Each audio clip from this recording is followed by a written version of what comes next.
আসসালামু আলাইকুম প্রিয় দর্শক, অন্য মঞ্চের আলোচনায় আজ আমাদের সঙ্গে অতিথি হিসেবে আছেন সাবেক ছাত্র উপদেষ্টা আসিফ মাহমুদ সজীব ভুঁইয়া কেন নির্বাচন করলেন না, এই প্রশ্নটিকে যদি শুধু দলীয় হিসেব বা জোট রাজনীতির অঙ্কে নামিয়ে আনা হয় তাহলে আপনারা বঞ্চিত হবেন একটা ভয়ঙ্কর সত্য থেকে। বরং এই প্রশ্ন তুলুন যে নির্বাচনে অংশ না নেওয়ার পেছনে কি টাকা পয়সার ব্যাপারটা জড়িত। ঠিক আছে, ধরে নিচ্ছি যে বিএনপি, জামায়াত, গণ অধিকার পরিষদ কেউই আসিফ মাহমুদকে মনোনয়ন দেয়নি তার দুর্নীতির জন্য, কিন্তু এনসিপি তো দিতেই পারতো, তাই না?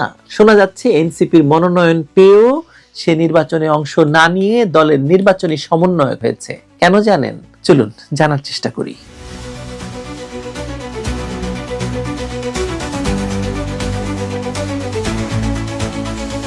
বাংলাদেশের রাজনীতিতে কখনো কখনো সবচেয়ে গুরুত্বপূর্ণ প্রশ্নগুলো উঠে আসে নীরব সিদ্ধান্ত থেকে।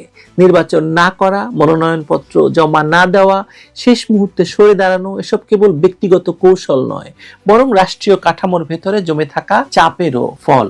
নির্বাচনে অংশ নেওয়ার ক্ষেত্রে সবচেয়ে কঠিন এবং এড়ানো অসম্ভব শর্ত হলো সম্পদের হলফনামা। যদিও এটাতে কিচ্ছু আসে যায় না, কারণ সেখানে যারা নির্বাচনী হলফনামা দিয়েছেন এক একজনের আঙুল ফুলে কলা গাছ না, বট গাছ হয়ে গেছে। এত টাকা আয় করেছে গত এক বছরে। যাদের চা খাওয়ার পয়সা ছিল না তারা গুলশানে ফ্ল্যাটে থাকে। কত টাকায় আছে তার, কোথা থেকে এসেছে, কোন পথে এসেছে। এই জায়গাটা বাংলাদেশের রাজনীতিতে বহু প্রভাবশালী মানুষের জন্য অস্বস্তিকর, কারণ ক্ষমতার সঙ্গে সঙ্গে সম্পদের যে ভয়াবহ উল্লম্ফন তাদের ঘটে তা কাগজে ধরিয়ে দেওয়া সহজ নয়। বিশেষ করে যখন সেই সম্পদের উৎস প্রশাসনিক সিদ্ধান্ত, প্রকল্প, নিয়োগ বা টেন্ডারবাজির সঙ্গে জড়িয়ে থাকার অভিযোগ ওঠে।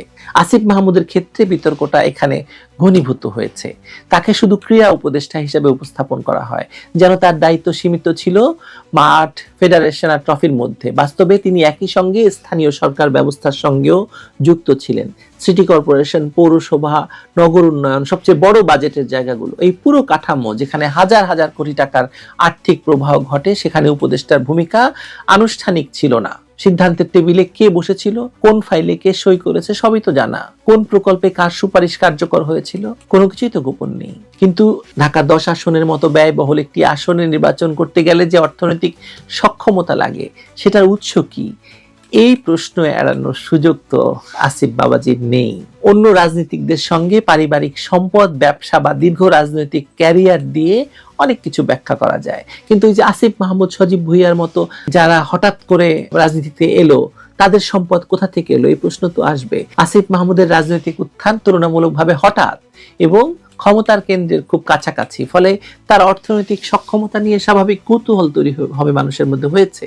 এই কৌতূহল আরো তীব্র হয়েছে যখন দেখা গেছে যে একের পর এক দল তাকে প্রার্থী করতে আগ্রহী হয়নি, শেষ পর্যন্ত পিছিয়ে গেছে।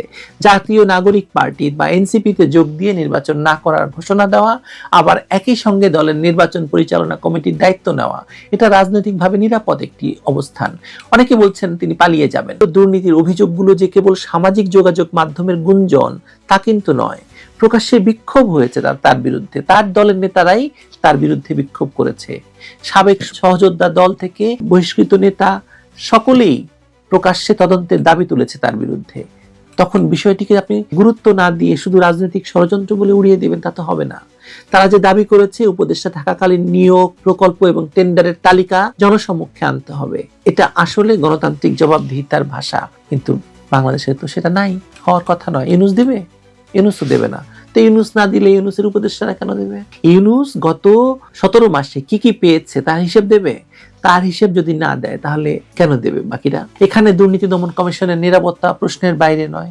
দুর্নীতি দমন কমিশন যদি সত্যি স্বাধীন এবং সক্রিয় হয়, তাহলে শেখ হাসিনার জন্য এত তৎপরতা চালালে আসিফ মাহমুদ সজীব ভুঁইয়ার বিরুদ্ধে কেন হবে না? ইউনূসের বিরুদ্ধে কেন হবে না? অভিযোগের সত্য মিথ্যা যাচাই তো করতে হবে, একটি পরিষ্কার অবস্থান তাকে ব্যক্ত করতে হবে। কিন্তু আসিফ মাহমুদ সজীব ভুঁইয়া বা মাহফুজ আলম সম্পর্কে কিন্তু দুর্নীতি দমন কমিশনের কোনো হেলদোল নেই, তদন্তের দৃশ্যমান কোনো অগ্রগতি নেই। বিশেষ করে আসিফ মাহমুদ সজীব ভুঁইয়া এপিএস এর ব্যাপারটি নিয়ে আপনি তো সন্দেহ করতেই পারেন। মানুষ ধরে নিচ্ছে যে ভয় করছে না, নয়তো বোঝাপড়া হয়ে গেছে। সবচেয়ে বিপজ্জনক জায়গাটা হলো নৈতিক বৈধতার প্রশ্ন। একজন মানুষ খুব অল্প সময়ের মধ্যে জীবনযাত্রার মানে নাটকীয় পরিবর্তন আনলে সমাজ প্রশ্ন করবেই। এই প্রশ্ন ব্যক্তিগত আক্রমণ নয়, একটি রাষ্ট্রের স্বার্থে ওঠা প্রশ্ন। কারণ রাজনীতি যদি এমন জায়গায় দাঁড়ায় যেখানে ক্ষমতা মানেই দ্রুত সম্পদ আর সেই সম্পদের হিসাব দেওয়ার প্রয়োজনীয়তা থাকে না, তাহলে গণতন্ত্র নামের কাঠামোটা কেবল আনুষ্ঠানিকতায় পরিণত হয়। আসিফ মাহমুদের নির্বাচন না করা তাই একক কোনো কারণের ফলাফল নয়। এখানে হলফনামার ভয়, জোটগুলোর অনীহা, দুর্নীতির অভিযোগ, আবার রাজনৈতিক কৌশল। কিন্তু সবকিছুর কেন্দ্রে ঘুরে ফিরে একটি বিষয়, তার অর্থের উৎস। কত টাকা, কোথা থেকে, কিভাবে? এই তিনটি প্রশ্নের উত্তর সন্তোষজনক না হলে রাজনীতিতে নিরাপদ পথ হলো নির্বাচন থেকে সরে দাঁড়ানো এবং পর্দার আড়ালে ক্ষমতার খেলায় থাকা। আসিফ মাহমুদ সজীব ভুঁইয়ার মতো চালাক, ধুরন্ধর এটাই বেছে নিয়েছে। এই প্রশ্নের উত্তরগুলো যদি কখনো স্পষ্ট না হয়, তাহলে ক্ষতিটা শুধু একজন রাজনীতিকের নয়, ক্ষতিটা রাষ্ট্রের। কারণ গণতন্ত্রে চুপ থাকা মানে প্রশ্নহীন ক্ষমতাকে মেনে নেওয়া, আর প্রশ্নহীন ক্ষমতাই শেষ পর্যন্ত সবচেয়ে ব্যয়বহুল হয়ে ওঠে দেশের জন্য, মানুষের জন্য, ভবিষ্যতের জন্য। আমার মনে হচ্ছে এই টাকা চুরি করা দুর্নীতিবাজ ছাত্র উপদেষ্টারা দেশ ত্যাগ করবে। নজর রাখেন, দেখেন। বাংলাদেশের আদালতে গত 2রা মার্চ, গত পরশু, একটা অবিশ্বাস্য ঘটনা ঘটেছে। গত 18 মাস ধরে আদালত হয়ে গিয়েছিল সরকারের তল্পি বাহক। নানা কারণে সেটা হয়েছিল, সেসব কারণ আপনারাও সবাই জানেন। যেভাবে বিচারপতিদের কি বলবো, ভয় দেখিয়ে তাদেরকে জোর করে তাদের কাছ থেকে পদত্যাগপত্র নেওয়া হয়েছে, আদায় করা হয়েছে, তাদের জায়গায় নতুন জোহুজুর বিচারপতি নিয়োগ হয়েছে, সেই বিচারপতিদের কিচ্ছু করবার উপায় ছিল না। কিন্তু গত 2রা মার্চ একটা অবিশ্বাস্য ঘটনা ঘটেছে বাংলাদেশের আদালতে, এবং সেই ঘটনা নিয়ে ঠিক সে ধরনের বড় কিছু আলোচনা বিশ্লেষণ কোথাও দেখতে পেলাম না, না মেন স্ট্রিম মিডিয়াতে, না সেখানকার যে সোশ্যাল মিডিয়া বাংলাদেশের, সেখানেও দেখতে পেলাম না। সেই জন্যে আমি চেষ্টা করছি বিষয়টা নিয়ে আপনাদের সামনে থ্রেড বেয়ার পুরোপুরি আলোচনা করতে। ঢাকা, এবার বলি ঘটনাটা। ঢাকা হাইকোর্ট সরকারকে বলে দিয়েছে, কোন সরকারকে? সেই যে সরকার এসবগুলো করেছিল তাদেরকে বলেনি, কারণ তারা তো এখন অতীত। মোহাম্মদ ইউনূসের সরকার অতীত, সুতরাং তাদের নয়। বর্তমান যে বিএনপি সরকার, সেই বিএনপি সরকারকে বলে দিয়েছে জুলাই সনদ, গণভোট অধ্যাদেশ আর সংবিধান সংস্কার পরিষদ এগুলো কেন অবৈধ ঘোষণা করা হবে না তা 4 সপ্তাহের মধ্যে ব্যাখ্যা দাও। এর মানে কি? জুলাই সনদ কি সত্যিই ভোগে চলে গেল? তাহলে গণভোট যদি অসাংবিধানিক হয় তাহলে সংসদ নির্বাচনও কি বাতিল হবে? কারণ এই দুটো একের সাথে অপরে অঙ্গাঙ্গিভাবে জড়িত, একই দিনে হয়েছে, একই সময়ে হয়েছে, একই ভোটারকে দুরকম জিনিসে দেওয়া হয়েছে, দুটো ব্যালট। ইউনূস সরকারের সব সংস্কার কি তাহলে পড়ে যাবে?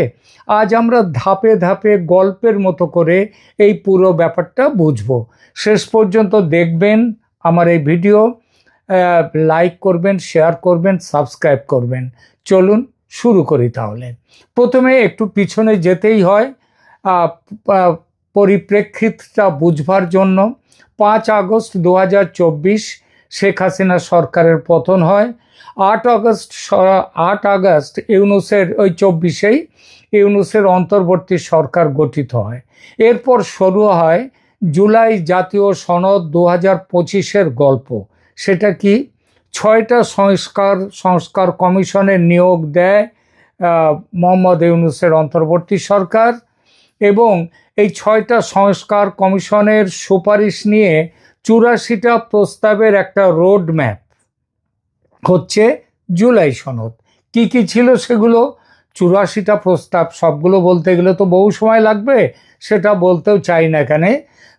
মোদ্দা কথা হচ্ছে যেগুলো মোটা দাগের এবং বড় বড় বিষয় সেগুলোই বলি।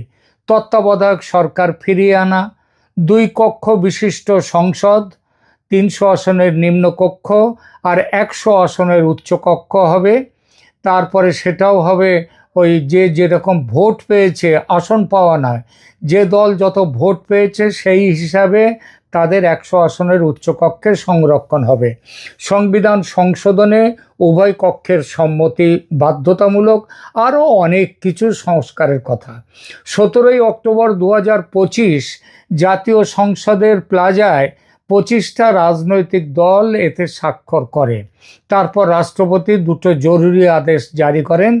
1 জুলাই সনদ বাস্তবায়ন আদেশ 2025 এবং 2 গণভোট অধ্যাদেশ 2025, এবং এর পরিণামে 12ই ফেব্রুয়ারি 2026 সংসদ নির্বাচনের সাথে একই দিন গণভোট হয়। একটা প্রশ্ন, 4টে বড় প্রস্তাব। প্রশ্নটা কি? এগুলো কি আপনি মেনে নেবেন? উত্তরে শুধু আপনার যারা নাগরিক ভোটার তাদের অধিকার হচ্ছে হ্যাঁ অথবা না বলা। সরকার নয়, বলল নির্বাচন কমিশন বলল যে ভোটে হ্যাঁ জিতেছে। এরপর নির্বাচিত এমপিরাই সংবিধান সংস্কার পরিষদ তৈরি করে সেখানটায় শপথ নেবে আলাদা করে। এইটাই হচ্ছিল নিয়ম। এই 3টে স্তম্ভ বাস্তবায়ন আদেশ, গণভোট অধ্যাদেশ, সংস্কার পরিষদের শপথ, আজ এই সবগুলো হাইকোর্টের কাঠগড়ায় দাঁড়ালো। আজ 2রা মার্চ এই আদালত এই নির্দেশ দিয়েছে। গত 2রা মার্চ বিচারপতি রাজিক আল জলিল আর বিচারপতি আনোয়ারুল ইসলামের বেঞ্চ 3টে রিট শুনে রুল জারি করে। কারা রিট করেছে? প্রথম রিট করেছিলেন চৌধুরী মোহাম্মদ রেদওয়ান। তিনি বলেছেন সংবিধানে গণভোটের কোনো বিধান নেই, 15তম সংশোধনীতে সেটা বাতিল হয়েছে, অর্ডিন্যান্স দিয়ে সংবিধানে নতুন জিনিস ঢোকানো যায় না। দ্বিতীয় রিট করেছিলেন গাজী মোহাম্মদ মাহবুব আলম। তিনি সংস্কার পরিষদের শপথকে চ্যালেঞ্জ করেছেন, বলেছেন একজন এমপি কিভাবে দ্বৈত ভূমিকায় সংসদ সদস্য আর পরিষদ সদস্য উভয়ই হতে পারবে কিভাবে? এখানে আইনে কোথায় এর ব্যাখ্যা আছে, সংবিধানে কোথায় এর ব্যাখ্যা আছে? এটা হচ্ছে দ্বিতীয়। তৃতীয় হচ্ছে ইউনুস আলী আকান্দ। ইউনুস আলী আকান্দ সরাসরি জুলাই সনদ বাতিল চেয়েছেন। যুক্তি দিয়েছেন জুলাই সনদ সংবিধানের 65, 123 আরপিওর 11 নম্বর অনুচ্ছেদের বিরুদ্ধে। আদালত কি বলেছে? খুব সহজ কথা, এই 3টে জিনিস কেন আইনগত কর্তৃত্ব বহির্ভূত আর অসাংবিধানিক ঘোষণা কেন করা হবে না, তার জবাব দিক আইন মন্ত্রণালয়, নির্বাচন কমিশন, সংসদ সচিবালয়। সবাই 4 সপ্তাহের মধ্যে এর জবাব দিতে হবে। আগের আইনমন্ত্রী যিনি ছিলেন আসিফ নজরুল, তিনি তো এখন আর এর মধ্যে নেই, সুতরাং তারা ব্যক্তিগতভাবে কেউই কোনো রকম তাদের ওপরে কোনো জবাবদিহিতা আসেনি। এটা হলো রুল নিসি। আইনের ভাষায় বললে প্রাইমা ফেসি, প্রথম দর্শনে আদালত মনে করছে রিটগুলোর যুক্তি সিরিয়াস। এখান থেকে জুলাই সনদ বিচারাধীন হয়ে গেল এখন থেকে, 2রা মার্চের এই আদেশের পর থেকে। স্টে অর্ডার নেই, কিন্তু স্টে অর্ডার না থাকলেও তাহলে কার্যকরীভাবে এটা স্টে অর্ডারের মতনই হয়ে গেছে। রাজনৈতিকভাবে সরকারের হাত পা বাঁধা, যতক্ষণ না আদালত কোনো কিছু নির্দেশ দেবে ততক্ষণ ওই জুলাই সনদ এবং ওই সংবিধান সংস্কার পরিষদের ব্যাপারে আর 1 ইঞ্চি রাস্তাও এগোনো যাবে না। গণভোট অবৈধ হলে সংসদের ঝুঁকি বাড়ে। এইটাই হচ্ছে ঝুঁকি আছে কিনা, এইটাই এখন সবচেয়ে বড় প্রশ্ন। গণভোট যদি অসাংবিধানিক হয় তাহলে সংসদ নির্বাচনের কি হবে? সংসদ নির্বাচনকেও কি বিএনপি যে নির্বাচনে জিতে আজকে 2/3 জিতে সরকার গঠন করেছে সেটাও কি বাতিল হবে? এখানে দুটো পথ আছে। পথ নম্বর 1, কোর্ট বলতে পারে গণভোট একটা আলাদা অধ্যাদেশের বলে হয়েছে আর সংসদ নির্বাচন হয়েছে রিপ্রেজেন্টেশন অফ পিপলস যে অ্যাক্ট সেই অনুযায়ী, দুটো আলাদা আলাদা ব্যালট পেপার। তাই গণভোট শূন্য হতে পারে, সংসদ ঠিক আছে, এই রায় যদি কোর্ট দেয় তাহলে তো মন্দের ভালো, এটা কনজারভেটিভ রায় বলে গণ্য হবে। আর 2 নম্বর পথ, যেটা অনেক বেশি বিপজ্জনক, 12ই ফেব্রুয়ারি একই দিনে একই ভোট কেন্দ্রে দুটো ভোট হয়েছে, একই ভোটার ভোট দিয়েছে, একই ভোটারদের হাতে দুটো ব্যালট, প্রচার চলছে জুলাই সনদ নিয়ে। ইলেকশন কমিশন, প্রশাসন, আগেকার যে নিরাপত্তা পর্যন্ত সব কিছুই জুলাই ফ্রেমওয়ার্কে ছিল। সবাই জুলাই সনদের জন্যে তারা কিন্তু বলে গেছে, তারা প্রচার করেছে। কেউ যদি বলে একটা অবৈধ গণভোটের ছায়ায় সংসদ নির্বাচন হয়েছে, সুতরাং সংসদ নির্বাচনটাও অবৈধ, পুরো প্রক্রিয়া কন্টামিনেটেড হয়ে গেছে, বিষাক্ত হয়ে গেছে, এখানে জল মিশেছে, তাহলে কি হবে? আপিল বিভাগ চাইলে বলতে পারে এটা ফ্রি অ্যান্ড ফেয়ার ইলেকশন ছিল না, সুতরাং পুরো নির্বাচন বাতিল করে দাও। এটা হতে পারে। আর একটা বিপদ, সংবিধান সংস্কার পরিষদ, জুলাই সনদে বলা হয়েছে গণভোটে হ্যাঁ পেলে নির্বাচিত এমপিরাই পরিষদ সদস্য হবে। গণভোট গেলে এই ডুয়াল গণভোট যদি বাতিল হয়, মানে চলে যায়, ভোগে যায়, এই ডুয়াল রোলও মানে সংসদ ভোটও সেটাও ভোগে যাবে।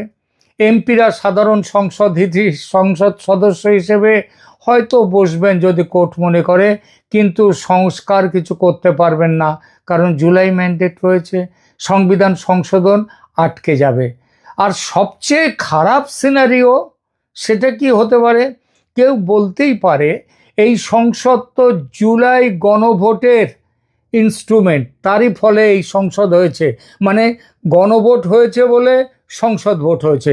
গণভোটটা 1 নম্বরে, সংসদের ভোটটা 2 নম্বরে। এদের দিয়ে সুতরাং এই গণভোটে যারা জিতে, মানে গণভোটের সাথে এই যে সংসদ হয়েছে, এদের দিয়ে মৌলিক সংশোধন করানো যাবে না সংবিধানের। তাহলে সংসদের কার্যকলাপ থেকে শুরু করে সব কিছু ঝুলে পড়বে। এখন আসি, তাহলে প্রশ্ন উঠবে যে তাহলে আইন আদালতে যদি এগুলোই যদি এসে যায় আইনের শাসনে, তাহলে আইনের শাসনে এই যে আইনের শাসন নাকি যে শাসনে ইউনূসের অন্তর্বর্তী সরকার 18 মাস দেশে সরকার চালালো, সেটার কি হবে? সেখানে উঠে আসছে এই সরকার কেন তৈরি হয়েছিল? ডক্ট্রিন অফ নেসেসিটি, অর্থাৎ এটা উপায় নেই, একটা নিরুপায় হওয়ার ফলে এই সরকার গঠিত হয়েছিল। অন্তর্বর্তী সরকার নাই মেনে নেওয়া গেল গঠনটা এই ডক্ট্রিন অফ নেসেসিটির জোরে, কারণ রাষ্ট্রকে তো চালাতে হবে। আদালত, প্রশাসন, পুলিশ সব কিছুকে ডিফ্যাক্টো বৈধতা দিয়ে দেওয়া হয়েছে, বৈধতা দিয়েই অন্তর্বর্তী সরকার গঠন হয়েছে, এটা না হয় মেনে নেওয়া গেল। কিন্তু এটা নাও মানা হতে পারে, কারণ ভবিষ্যতে এই অন্তর্বর্তী সরকারের সমস্ত আইন কানুন নিয়ে মামলা হতে বাধ্য, আবার রিট হবে বিভিন্ন বিষয় নিয়ে। তো এই যে ধরা যাক সব কিছুকে একটা ডিফ্যাক্টো বৈধতা দেয়া হলো, কিন্তু সংস্কারের বৈধতা কি কোনো রকমভাবে ডক্ট্রিন অফ নেসেসিটিতে আসে? জুলাই সনদের মতো সংবিধান পুনর্লিখন করার যে ব্যাপারটা, সেটা তো ওই ডক্ট্রিন অফ নেসেসিটি কভার করে না, কারণ ডক্ট্রিন অফ নেসেসিটি দেয় সীমিত বৈধতা, অর্থাৎ দেশ চালাতে হবে, সরকার নেই, শেখ হাসিনা সরকার দেশ ছেড়ে চলে যেতে বাধ্য হয়েছেন এবং সংসদ ভেঙে ফেলা হয়েছে। এই অবস্থায় তাহলে কিভাবে চলবে দেশ? সুতরাং ডক্ট্রিন অফ নেসেসিটিতে এই সীমিত একটা বৈধতা না হয় মেনে নেওয়া গেল, প্রশাসন চালানোর জন্য, রাষ্ট্র যাতে না ভেঙে যায় তার জন্য। কিন্তু সংবিধানের মৌলিক কাঠামো বদলানোর জন্যে এই ডক্ট্রিন অফ নেসেসিটি তো আসেনি। সেটার জন্য দরকার নির্বাচিত গণপরিষদ। জুলাই রিটগুলো ঠিক এই লাইন ধরেই চলেছে, বলেছে আপনারা সরকার চালাতে পারেন, কিন্তু জুলাই সনদ চাপিয়ে দেওয়ার অধিকার আপনাদের কারণ নেই। এটা ইউনূস সরকারের ওই তথাকথিত সংস্কারের ওপর বিরাট আঘাত। আরও কিছু মামলাও চলছে এবং আরও আসবে। ঢাকা বিশ্ববিদ্যালয়ের অধ্যাপক হাফিজুর রহমান কার্জন তিনি ঘোষণা দিয়েছেন ইউনূস ও উপদেষ্টাদের বিরুদ্ধে মামলা করবেন। কোন অভিযোগে? বিদেশি শক্তির সঙ্গে গোপন চুক্তি, সংবিধান লঙ্ঘন, এর কোনোটাই অন্তর্বর্তী সরকারের এখতিয়ারে ছিল না। দায় মুক্তি অর্ডিন্যান্স, মামলা প্রত্যাহারের ঘটনা, এমনকি ওই যে অপরাধ ট্রাইব্যুনাল তার পুনর্গঠন করার যে অধ্যাদেশ, এই সবগুলো ব্যাপার নিয়েই চ্যালেঞ্জ হবে। সম্ভাব্য ফলাফল কি? এইসব যে রায় দেওয়া হয়েছে, 3টে সম্ভাব্য রায় কি হতে পারে? প্রথম সিনারিও, কোর্ট জুলাই সনদকে আংশিক বৈধ রাখলো, ফাইনালি গিয়ে, আপাতত নয়, বলল যে গণভোট রাজনৈতিকভাবে গুরুত্বপূর্ণ কিন্তু আইনগতভাবে বাইন্ডিং নয়, সংসদ নিজেরা সিদ্ধান্ত নিক যে তারা কি করবে। এটা হলে রাজনৈতিক একটা সমঝোতার পথ অন্তত খুলবে। দ্বিতীয় সিনারিও কি?